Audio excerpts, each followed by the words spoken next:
I have a confession to make. I don't use most of the soap I make. Now hear me out. I test everything, sure, but I've noticed something when it comes to selling soap. The first thing people do when they pick up a bar isn't to ask what's in it or how it's made or even how I achieved a design. The first thing they do is smell it. And here's my unpopular opinion that ties into why I don't use a lot of my soaps.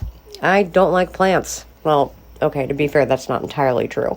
I think they're beautiful. I appreciate their role in a healthy and complete ecosystem. I appreciate that they help clean the air in my home. I think they're great at addressing acute symptoms when used medicinally or for specific cosmetic purposes. But I try my best not to ingest them with any regularity or ever if I can help it. Because after a 15-year stint as a vegetarian and now having had to switch to a carnivore diet to regain my health, I know firsthand how harmful they can be. And I believe strongly that you shouldn't put anything on your skin that you wouldn't eat, since our skin is our largest organ and absorbs whatever you put on it. When it comes to fragrance, I certainly wouldn't eat the synthetic fragrance oils, and I can't find a single naturally based fragrance oil that lists ingredients. So essential oils I'm more comfortable with working with because at least I know exactly what's in them, and I also strongly believe in informed choice, but most of the time I wouldn't eat the plants they're sourced from either. So while most people smell a soap first to decide whether or not to try it, I always look at ingredients, and I always prefer unscented. So while I make a lot of soap scented with essential oils to please the sensibilities of the customer, even though most soap makers seem to agree that synthetic fragrances sell better anyway, I just don't want or need plant-based ingredients in soap I use on myself. That's part of why I'll always keep an unscented version of my soaps, because although I'm clearly in the minority, I can't be the only one who prefers an unscented soap. So what about you? Do you prefer scented or unscented? Are you on an animal food centered diet, and does that carry over into how you decide your skincare? Let me know in the comments, and if you are on carnivore, let's hear your unpopular opinions about plants. And don't forget to check out my shop at sarahjadesoapco.com, where you can find an assortment of unscented animal-based soaps, if you're into that kind of thing.